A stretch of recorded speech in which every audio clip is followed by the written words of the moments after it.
تو نہیں ہے. تو جو ان کے ہاتھوں نے کمایا ان کی کرتوتیں ایسی تھی, ان کا تعلق ایسا تھا. اور منافقین یہاں تک بارگاہ عبادت میں بیٹھتے, نماز رسول کے پیچھے پڑھتے, اور پھر جب کبھی حضور صلی اللہ علیہ وسلم آخرت کی بات کرتے, جنت کی بات کرتے, انعامات کی بات کرتے, فتح کی بات کرتے, مستقبل کی کوئی بات فرماتے, تو منافق باہر نکل کر اپنے حلقے میں یہ کہتے, دیکھو بات جنت گلزر کی کرتے ہیں, بات مستقبل کی کرتے ہیں, ہمیں پہچانتے نہیں ہیں کہ ہم مسلمان ہیں یا منافق ہے. یہ ایسی باتیں جو کرتے حضور کے علم پر کہ باتیں مستقبل کی کرتے ہیں اور ہمیں پہچان, ہم پاس بیٹھے ہیں, نیچے نمازیں پڑھتے ہیں, درس سنتے ہیں, لیکن ہمیں پہچانتے نہیں ہیں. تو حضور صلی اللہ علیہ وسلم پر تنقید کا پہلو کو نکال دیتے. حالانکہ جو مصیبت آئی ان کا ایک بندہ آ رہا پھر تھوڑا پیچھے چلے, جن کو فاروق رضی اللہ تعالیٰ نے بات کیا منافق کو, جس نے حضور کی بات کو حضور کے رہتے ہو نہیں مانا. جب یہ نقصان ہو گیا, بندہ نقل ہو گیا, دیگر ان کی کرتوتیں سامنے آ گئی, تو پھر وہ کیا کرتے کہ جب کوئی مصیبت آ جاتی اس اپنے رویے کی وجہ سے, تو پھر اے حبیب صلی اللہ علیہ وسلم جب مشکل میں پھنس جاتے تو آپ کے پاس آ جاتے, آپ کی بارگاہ میں حاضر ہو جاتے. اب حاضر کے پہنچے یہ نہیں کہ اپنے آپ کو ایڈمٹ کرنے کے لیے, اپنے قانون کو ماننے کے لیے, غلطی کو ماننے کے لیے آ سکتے ہیں. آ کر کیا کہتے یا اللہ کی قسمیں کھا, اللہ کی قسمیں کھاتے اور مختلف قسم کی تعلیمات پیش کرتے اپنے اس رویے پر. مثلاً جہاد میں ساتھ نہیں گئے تو آ کر کو تعلیم دے کر دی, ہم بیمار تھے, ہمارے بچے تھے, ہمارا یہ تھا, ان کا دیکھنے والا کوئی نہیں تھا. اس قسم کی تعلیمات اپنے آپ کو اپنے اس رویے کو جسٹیفائی کرنا.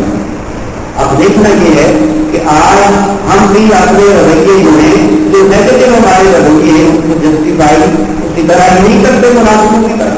جی گزارا نہیں ہوتا, رشوت نہ لے تو کیا نہیں ہوتا, گزارا نہیں ہوتا, اخراجات پورے نہیں ہوتے. یعنی مختلف قسم کے بہانے ہم نے بھی تلاش کیے ہوئے ہیں, جو کہ وسیلہ ہے منافقین کا.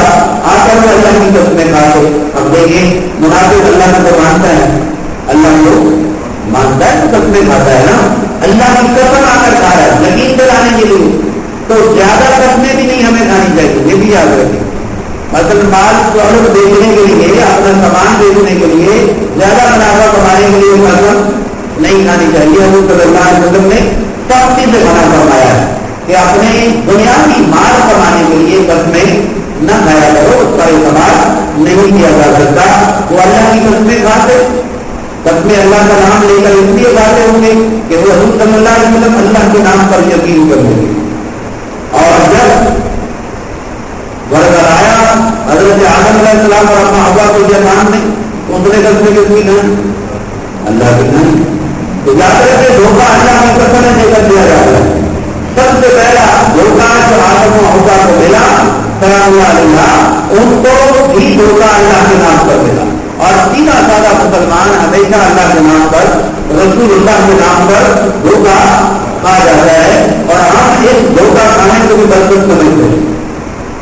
ہم اس دھوکہ کھانے کو بھی, میں نے خود اس کا تجربہ کیا ہے کہ جب کہ زیادہ پیسے لے رہے ہیں مدینہ پاک میں, مکہ شریف میں زیادہ ریٹ لگا رہے ہیں, تو لوگ سیدھے سارے مسلمان اب محبت والے, عشق والے وہ کہتے ہیں کوئی بات نہیں, حضور کے شہر میں ہی اڑ گئے ہم. حالانکہ یہ کوئی بات نہیں ہے کہ آپ دیکھتے ہوئے تو نہ ہوتے بھائی جتنے کی چیز ہے اس کو دے, آپ کی محبت بجا, آپ کا عشق بجا, یہ سب کچھ بجا. لیکن دیکھنا یہ ہے کہ حضور کے شہر میں لٹ رہے ہیں, لیکن آپ زیادہ سے بنگالی کو پہنچا رہے ہیں, جسے انڈین کو پہنچا رہے ہیں. وہ حضور کے شہر میں بیٹھ کر لوٹ رہا ہے, اس کو حیا, اس کو بھی تو حیا ہونا چاہیے کہ نہیں ہونا چاہیے, اس کو بھی ہونا چاہیے. تو یہ میں نے اس لیے بات کی کہ ہم بات کرنے کی قرآن کے نام پہ دھوکا ہوا کوئی بات نہیں.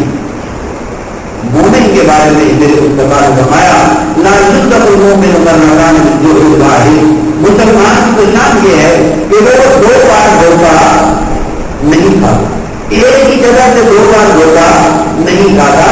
اگر ایک بار دھوکا ملا ہے, فراڈ ہوا ہے, تو کم از کم ہماری آنکھیں ہو جانی چاہیے، لیکن یہ ہماری یہاں کے انٹرنیشنل لیول پر نہیں ہوئی، بار بار ہمیں بتا جا رہا ہے آج تک ہمارا دشمنوں اور دوستوں کا تعلق نہیں ہو سکا، ایسے نااہل ہیں ہم لوگ اور ہماری سیاستیں ایسی نااہل ہیں کہ ہمیں ڈسا جا رہا ہے اور بار بار دھوکہ دیا جا رہا ہے اور بار بار ہم دھوکے کھا رہے ہیں، پائے جا رہے ہیں۔ اور مجھے تو ایک دو دن پہلے کی باتیں ساری سن کر حیرانی اور تعجب کی بات ہوئی کہ عرب ایمریٹس میں بھی ہمارے سے جگہ خرید کر اوپر ایک ایئر بیس بنا کر انہوں نے بھی اپنے آپ کا امریکہ کو دی۔ کون سی سینسٹی کیا ہے، ہماری انٹیگریٹی کیا ہے کہ ہماری زمین ہمارے سے دوست ممالک نے ملک نے خرید کر اوپر پیسہ لگا کر کرائے سے ان کو دے دی ہے اور وہاں اس کو یوز کرتے ہیں اور جناب مسلمانوں کو بانٹتے ہیں۔ یہ ہمارا حال ہے اور اس کو مناسبت نہیں کہتے تو اور کیا کہتے ہیں، اس کو دنیا داری نہیں کہتے تو اور کیا کہتے ہیں، دنیا کمانے کے لیے ہم کس کو خوش کر رہے ہیں۔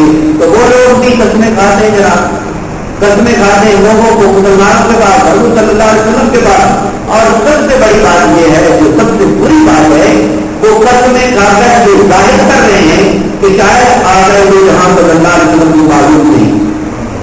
یہ سب سے بڑا جرم ہے، یاد یہ سب سے بڑا گناہ ہے جو وہ کرتے ہیں بغیر میں، اور کہتے کیا ہے ان اردنا اللہ احسان و توفیقا، ہمیں اللہ کی قسم ہماری کوئی غرض نہ تھی جو ہم فیصلہ دوسرے کافی نجرت کے پاس لے گئے ہیں، ہماری غرض نہ تھی۔ اس کا مطلب یہ نہیں تھا کہ ہمیں آپ کا فیصلہ قبول نہیں ہے، ہم آپ کا فیصلہ مانتے ہیں دل و جان سے، قرآن ہماری کتاب ہے، آج کل ہمارا رویہ ہے قرآن کے بغیر ہم زندہ نہیں رہ سکتے، ہماری جان کی حاضر ہے، کہیں قرآن کی توہین ہوتی ہے تو ہم سڑکوں پہ نکل آتے ہیں، اپنی ملازم کو نقصان پہنچاتے ہیں۔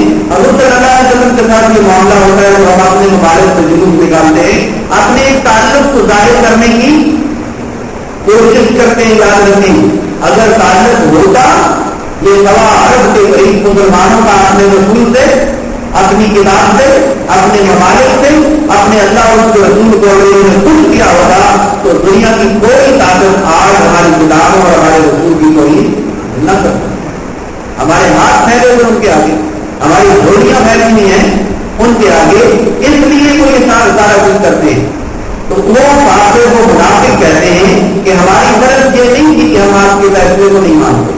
آج کسی سے پوچھیں جو سب سے بڑا کرپٹ ہے نا، اس سے پوچھیں قرآن کیا ہے، ماشاءاللہ ہماری کتاب ہے، ہم اس کو مانتے ہیں، اس کی تلاوت کرنی چاہیے، بلکہ ہوتی ہے ترجیح سے پہلے تلاوت ہوتی ہے، ہر جگہ تلاوت ہوتی ہے۔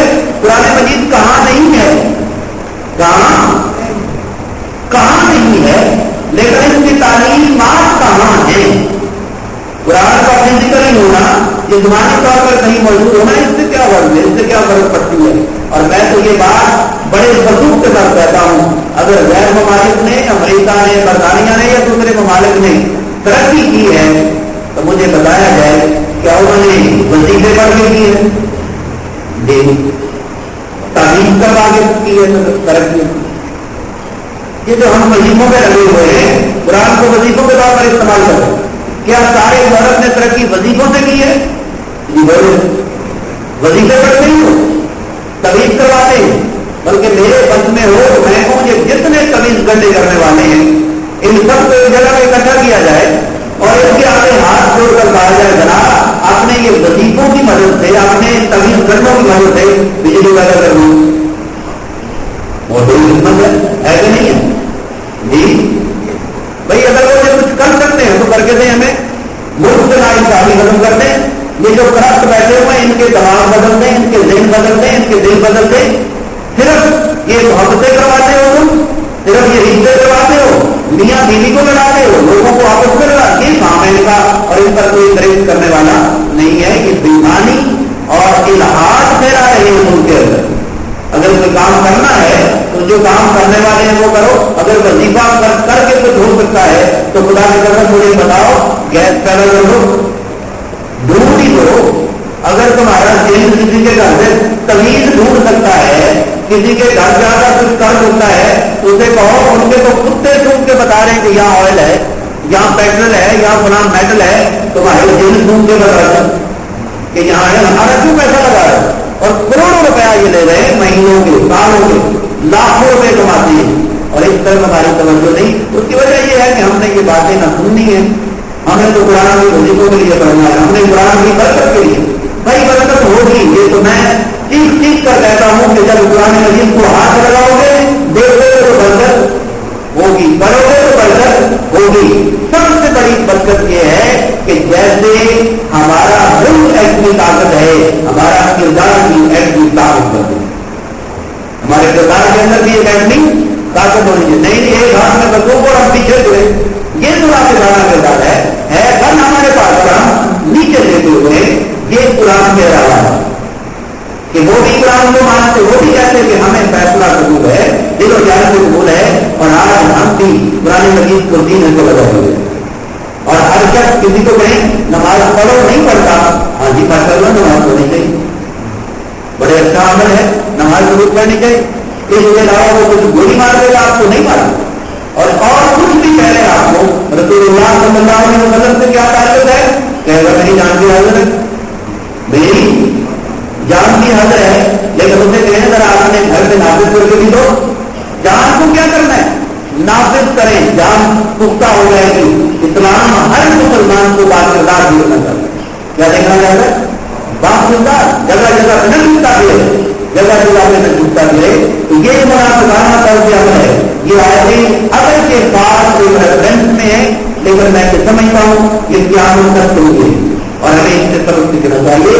جو ہمارے اندر قربانیاں ہیں، غلطیاں ہیں، ان کو مان کر ندامت کے ساتھ اور ان کو اپنے اندر سے دور کرنا چاہیے. تو وہ منافقین بھی کہتے جناب حضور صلی اللہ علیہ وسلم سے جنت سے ہم جو اگر فیصلہ لے گئے نعوذ باللہ، کوئی آپ کی توہین کا ارادہ نہیں تھا، یہ بھی نہیں تھا کہ ہم آپ کو مانتے نہیں ہیں یا آپ کے فیصلے کو نہیں مانتے. آگے آپ لفظ سنیں گے، ترجمہ سنیں گے تو خدا کی قسم چونک جائیں گے.